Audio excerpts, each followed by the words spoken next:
शव्वाल के 6 रोज़ों की क्या फ़जीलत है? क्या शव्वाल के 6 रोज़े रखने से पूरे साल के रोज़ों का सवाब मिलता है? नबील साहब इंडिया से।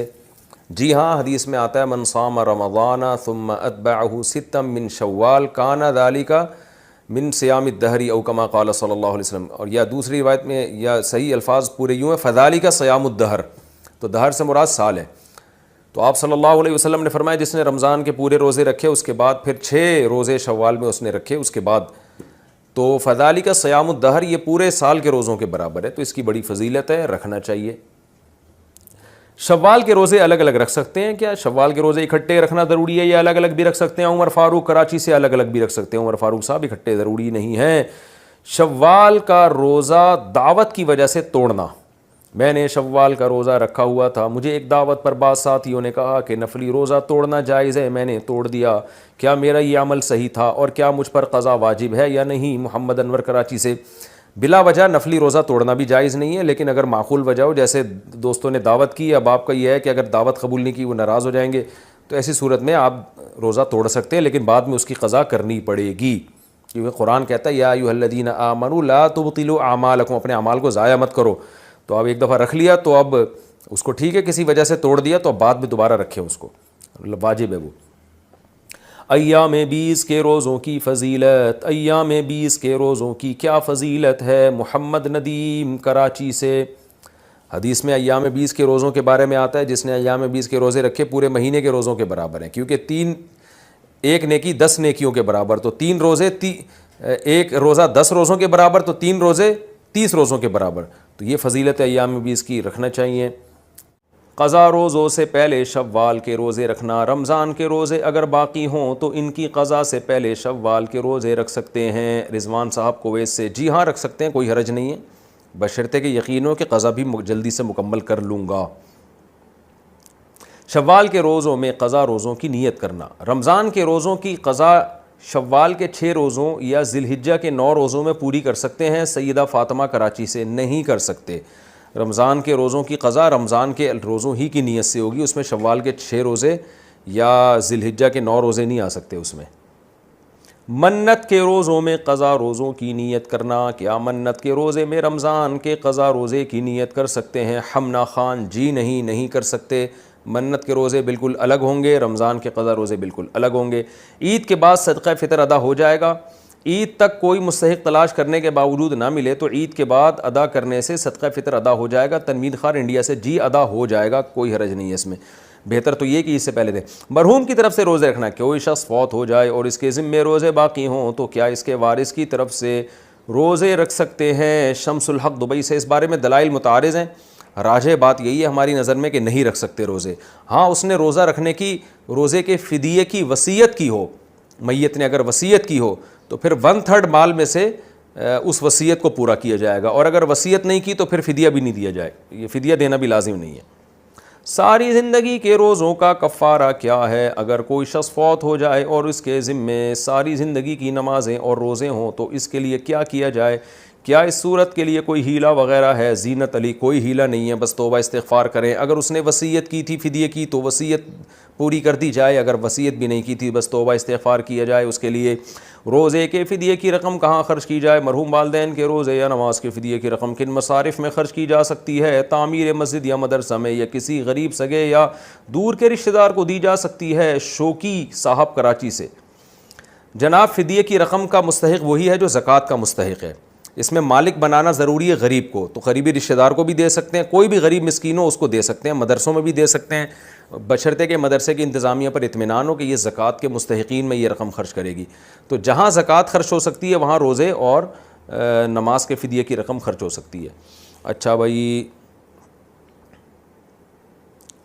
8 साल के सद्दा तिलावत की क़ज़ा का तरीका। अगर किसी शख्स ने पिछले 8 सालों से अब तक ला इल्मी की वजह से सद्दा तिलावत अदा ना किया हो तो क्या हुक्म होगा? इरफान साहब दुबई से। अदा कर ले, अंदाज़ा लगा ले कि कितने सर्दे होंगे मेरे ज़िम्मे। बहुत ज़्यादा 1000 होंगे, 2000 होंगे, तो रोज़ाना 4, 5, 6, 7, 8, 10 सर्दे कर ले, इंशाअल्लाह थोड़े दिनों में पूरे हो जाएंगे।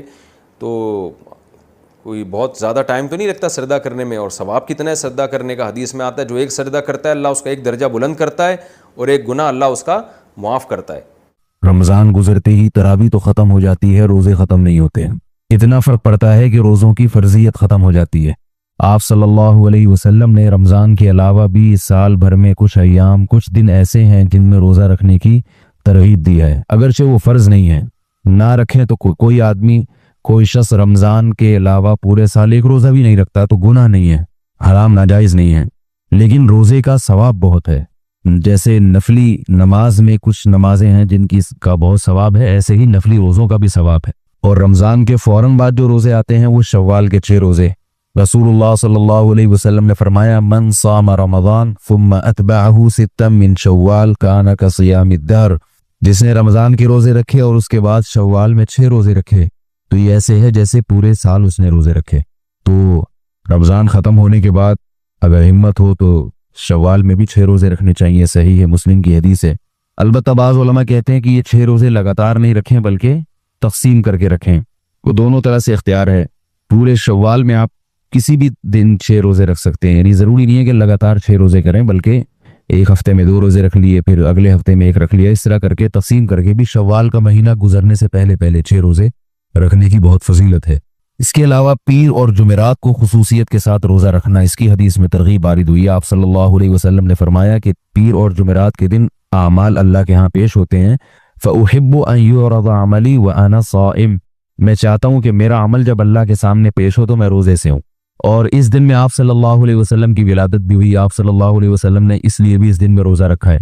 इसमें बहुत सारी हिकमतें थी, जैसे आप रबीउल अव्वल पे जो मेरा बयान है उसमें मैंने ये वजाहत की है कि आप सल्लल्लाहु अलैहि वसल्लम ने अपनी विलादत के दिन रोज़ा रखकर ये बता दिया कि मेरी विलादत के दिन को ईद का दिन नहीं करार दिया जा सकता, क्योंकि रोज़ा और ईद जमा नहीं होते।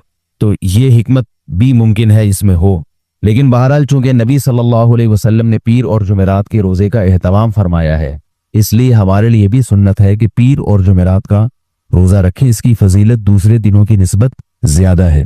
इसके अलावा महीने में 3 रोज़े अय्याम 20 के, यानी जब चांद खूब रोशन होता है, 13, 14 और 15वीं तारीख का चांद, 13वीं का चांद जब हो और अगले दिन 13वीं तारीख हो तो 13वीं तारीख, 14वीं तारीख और 15वीं तारीख, किसी भी महीने इस्लामी महीने की 13, 14 और 15 तारीख को 3 रोज़े जिसने रखे, हदीस में आता है रसूलुल्लाह सल्लल्लाहु अलैहि वसल्लम ने फरमाया, सौमु थलाथती अय्यामिन मिन कुल्लि शहरिन सौमु दहरी कुल्लिही मुत्तफकुन अलैहि, के जिस शख्स ने हर महीने 3 रोज़े रखे उसे पूरे साल के रोज़ों का सवाब मिलेगा। उलमा ने इसमें हिकमत ये बयान की है, यानी इसकी वजह ये बयान की है कि एक नेकी अल्लाह के यहाँ 10 नेकियों के बराबर, तो एक रोज़ा अल्लाह के दरबार में 10 रोज़ों के बराबर, 3 रोज़े 30 रोज़ों के बराबर। तो जब हर महीने में 3 रोज़े होंगे तो इसका मतलब अल्लाह के यहाँ ये लिखा जाएगा गोया इसने पूरा महीना रोज़ा रखा है। तो जाहिर है जब हर महीने 3 रोज़े तो पूरे साल रोज़ों के बराबर उसको सवाब दिया जाएगा। ये हदीस में फजीलत है।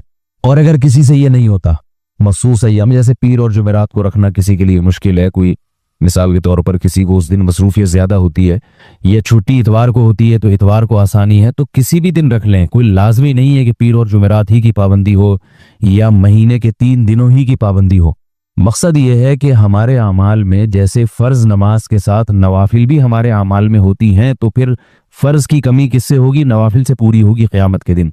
तो ऐसे ही फ़र्ज़ रोज़ा जो है उसके साथ साथ इंसान को अपने अमाल में, जैसे आजकल कहते हैं स्पेयर में, नफली रोज़े भी रखने चाहिए। जब आप लंबे सफ़र पे जाते हैं तो गाड़ी में जितने टायर होते हैं साथ में एक स्पेयर में टायर रखा जाता है। भाई कुछ भी हो सकता है, ये टायर ज़ाया हो सकता है, तो रास्ते में कोई स्पेयर टायर तो हो रखने के लिए। स्पेयर पार्ट्स ज़रूरी स्पेयर पार्ट्स रखे जाते हैं लंबे सफ़र में। तो आखिरत का जो इतना लंबा सफ़र है, इसके लिए भी जो आखिरत की हमेशा की ज़िंदगी है, उसमें सिर्फ फ़राइज़ पर इक्तिफा नहीं करना चाहिए। फ़र्ज़ रोज़ों के साथ हमारे अमाल में पूरे साल में कुछ नफली रोज़े भी होने चाहिए। तो आप बेहतर तो वह है जो आप सल्लल्लाहु अलैहि वसल्लम ने अय्याम बताए उनमें रखें, वरना जिन अय्याम में आपको सहूलत हो। बाज़ दफ़ा ऐसा होता है कि आपको गर्मियों में रखे ही नहीं जाते, आप कहते हैं हम सर्दियों में रखेंगे, तो आप सर्दी में रख लें, सर्दी में थोड़े ज़्यादा रख लें ताकि गर्मी की भी तलाफ़ी हो जाए, गर्मी में जो रोज़े नहीं रखे। तो किसी भी तरह से हो, बेहतर तो ये कि जो अय्याम बताए वो हैं, नहीं तो आपको जैसे मुमकिन हो, जैसे आसानी हो, रोज़े हम सबको कुछ ना कुछ रखने चाहिए। कि मुफ्ती साहब एक टेंशन दे के चले गए 10 रोज़ों की, समझ रहे हो?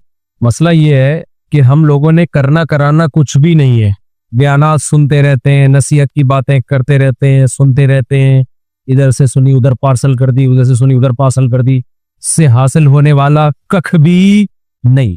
जब तक हिलोगे नहीं उस वक्त तक कुछ भी नहीं होगा। तो मैं आपको थोड़ा हिला रहा हूं कि कल से 10 रोजे बताओ किस किसने नियत की, हाथ खड़े करो शाबाश। सबसे पहले तो मैंने नियत की, चलो माशाल्लाह बहुत लोग। रखना है, बता रहा हूं मैं, डिमांड ही नहीं करनी है।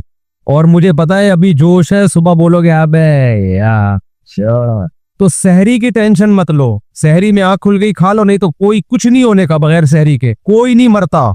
आंख खुल गई ठीक है, नहीं खुली ऐसे ही यार कोई बात नहीं, मगरिब में खाएंगे जाके, कोई मसला नहीं। पहले मैं आपको थोड़ा मेडिकली ये मसला समझा दूं ना, क्योंकि शैतान आपकी खोपड़ी में डालेगा अबे नहीं एक्चुअली में पहले ही मुझे डॉक्टर ने ये चीजों की कमी बताई है, तो अगर मैंने सुबह 6 पराठे नहीं खाए, सुबह आंख नहीं खुली, सुबह ये नहीं हुआ, वीकनेस। आजकल जो लो लेवल के डॉक्टर है ना, लो लेवल के, उन्होंने भी खिला खिला के बहुत ज्यादा लोगों का बेड़ा गर्क किया हुआ है। नहीं एक्चुअली हमारे मैदे को ना हर थोड़ी देर के बाद एक्चुअली कुछ चाहिए।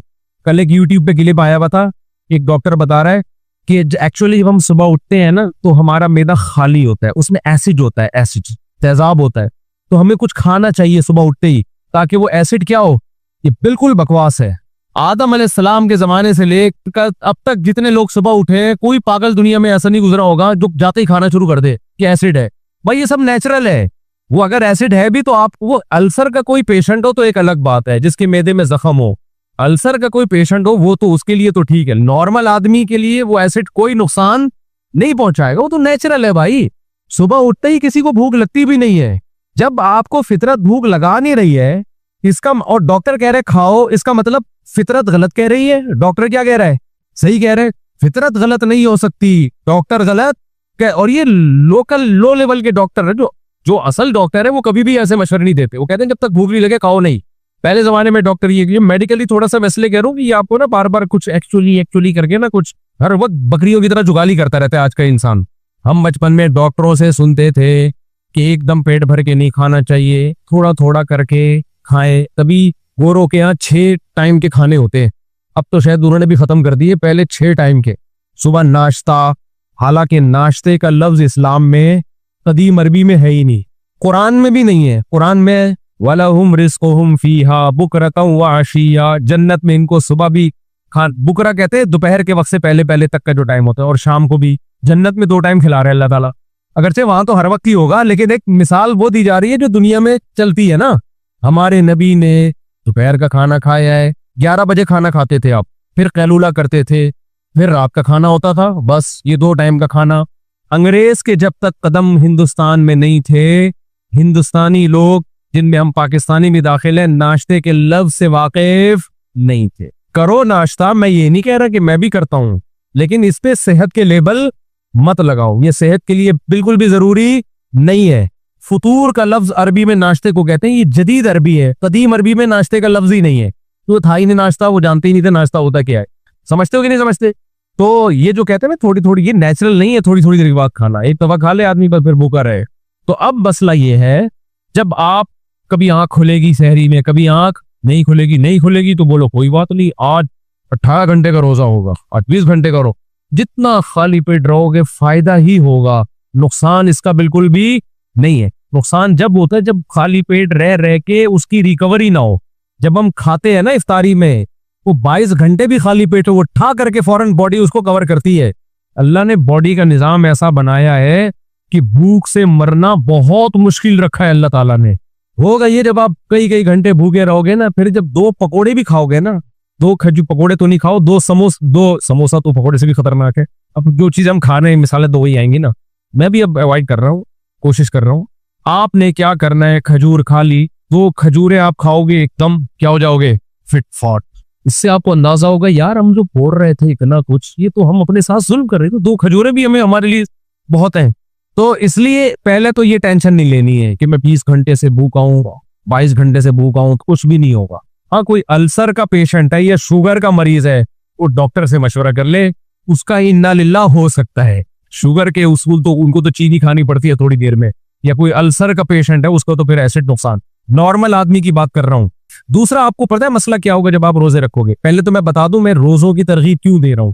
कुरान क्या कह रहा है, लअल्लकुम तत्तकून, रोजे रखो ताकि तुम्हारी विल पावर, कुव्वत इरादी बढ़े। तत्तकून का मतलब ये है हमारी कुव्वत इरादी नहीं है ना, जब कोई काम करना चाहते ही रह जाते हैं, हिम्मत नहीं होती।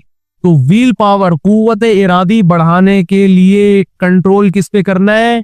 मुंह पे कंट्रोल करना है। समझते हो? मजहब ये कहता है और मेडिकल साइंस भी ये कहती है। अब आप लोग तो यहाँ प्रोजेक्टर होता तो मैं डॉक्टरों के पूरे क्लिप चला देता आपके पास। अब तो गोरा इस तरफ आ रहा है, इंटरमीडिएट। पहले इसको मुस्लिम फास्टिंग कहते थे कि फिर उन्होंने नाम चेंज करके रख दिया इंटरमीडिएट फास्टिंग। पहले जब ये फास्टिंग का कॉन्सेप्ट गोरों में आया ना कि आपकी व्हील पावर बढ़ाने के लिए, आपकी कुव्वत इरादी बढ़ाने के लिए, आपके जिस्म को पावरफुल बनाने के लिए फास्टिंग बहुत जरूरी है। तो फास्टिंग पहले से किसमें थी? मुसलमानों में थी, जिसको वो मुखालफत करते थे। जब उन्होंने रिसर्च की, उन्होंने कहा यार ये तो कैंसर का रेशो सऊदी अरब में, अरब मुल्कों में कम है। एक गोरे की रिपोर्ट आई थी, उसने कहा यार वहां पीर जुमेरात का रोजा रखने का मामूल है, इसलिए उनमें कैंसर क्या है, बहुत कम है। तो बहुत सारी कैंसर के स्पेशलिस्ट से मैंने खुद पूछा है, वो स्पेशलिस्ट भी कोई छोटे मोटे नहीं है, बहुत बड़े स्पेशलिस्ट। उन्होंने बताया कि भाई रोजा रखने से जितने कैंसर के चांसेस कम होते हैं ना, इतने किसी चीज से नहीं होते। बहुत ही फायदे हैं। हमने तो फायदे को थोड़ी देखना है, हमने किसको देखना है? अल्लाह का क्या है हुक्म है। ये फायदे तो मैं इसलिए गिनवा रहा हूं ताकि मोटिवेशन मिले, वरना हमारे लिए तो अल्लाह का इरशाद काफी है। ऐ ईमान वालो लअल्लकुम कुतिबा अलैकुमुस सियाम, रोजे रखो। क्यों? लअल्लकुम तत्तकून, ताकि तुम्हारी व्हील पावर बढ़े, तुम्हारे अंदर ख्वाहिशात पे कंट्रोल करने की सलाहियत बढ़े। हम तो इसलिए रख रहे हैं। सेहत खराब भी हो जाए तो क्या कर रहा है यार ऐसी सेहत का? मोटा ताजा गेंडे की तरह घूम रहा हो और गुनाहों में पड़ा हुआ हो, उससे बेहतर वो पतला अच्छा नहीं है जो गुनाहों से बचता है। बे भाई, अगर ताकत ही दुनिया में सब कुछ है तो बैल जन्नत पे जाना चाहिए ना। फिर भैंसे और बैल तो बहुत ताकतवर होते हैं, किसी काम के होते हैं। वो थोड़ी अल्लाह की नजर महबूब है। कमजोर है, बीमार है, गुनाहों से बचता है, वो अल्लाह को ज्यादा पसंदीदा है। तो इसलिए रोजे का असल मकसद है आपके अंदर व्हील पावर बढ़े। सेहत की बातें तो मैं इसलिए कर रहा हूं ताकि आपको मोटिवेशन मिले। सेहत खराब नहीं होगी क्योंकि शैतान वर्गलाएगा आपको, अबे सेहत तो यूं जाएगा, अबे सेहत कुछ भी नहीं होता, सेहत और फिटफाट हो जाओगे। तो ये मैंने मर्दाना कुव्वत की मिसालें दी है ना, ये भी मोटिवेशन के लिए। अगर मैं कहता हूँ रोजा रखने से आपकी शुगर कंट्रोल हो जाएगी, आप कहते जाओ भाड़ में, शुगर करना है। मैं कहता आपकी गंजी के सर पे बाल उगाएंगे, वो कहते कुछ नहीं। जब मैंने कहा ना मर्दाना कुव्वत, ये तम नौजवान कहेंगे आप 10 हम 100 रोजे रखेंगे। ये मंजन बहुत बिकता है ना आजकल। तो सब कुछ जब सेट होता है तो सारी चीजें सेट होती है ना। तो अब समझो एक बात को, अब आपको इसमें रुकावटें क्या क्या आएंगी? देखो 2 रुकावटें आएंगी रोजा रखने में, जिसकी वजह से आपका मूड ऑफ होगा। रोजा रखने से मूड सही नहीं होता, बल्कि क्या होता है? ऑफ। जिस तरह कामों में दिल लगना चाहिए, दिल नहीं लगेगा। आप कहोगे अबे यार मुफ्ती साहब ने तो कहा था रोजा रखेंगे व्हील पावर बढ़ेगी, ये तो किसी काम में दिल लगी। अब तो ड्रामा देखने में भी मजा नहीं आ रहा, जो दिल लगने के काम थे उनमें भी दिल नहीं लग रहा, तो बाकी जो मुश्किल काम है उनमें कहाँ दिल लगेगा? अब वो फिल्म भी नहीं वो मजा आ रहा है यार। फिल्म भी लोग सिनेमा घरों में जाके देखते हैं तो मुंह में कोई गुटखा होता है, कोई सिगरेट होती है। क्या ख्याल है भाई? और ये कह रहे व्हील पावर बढ़ेगी, व्हील पावर गई तेल लेने, तो उससे भी गए हम। हिला ही नहीं आ रहा, ऑफिस जाने का दिल नहीं कर रहा, कल पेपर है, इम्तिहान का दिल नहीं कर रहा। यार यार ये मिंबर की बातें कुछ और होती हैं, प्रैक्टिकल लाइफ कुछ और। तो देखो वो 2 वजह से आपकी दिल नहीं लग रहा होता, 2 वजह से। अब मैं पहले मिसाल देता हूं फिर बात समझाऊंगा। एक आदमी को चर्स पीने की आदत है, हीरोइन पीने की आदत है। डॉक्टर ने कहा हीरोइन छोड़ दे, ये तेरा बेड़ा गर्क करेगी, ये तुझे हर चीज से दूर कर देगी, तेरी व्हील पावर की ऐसी की तैसी कर देगी, तुझसे कुछ भी नहीं होगा, हर वक्त हीरोइन चाहिए होगी तुझे, हीरोइन चाहिए, नशा चाहिए। उसने डॉक्टर के कहने पे हीरोइन छोड़ दी। अब जब हीरोइन की तलब हुई है ना, तो जो काम पहले कर रहा था उससे भी किया। अब वो डॉक्टर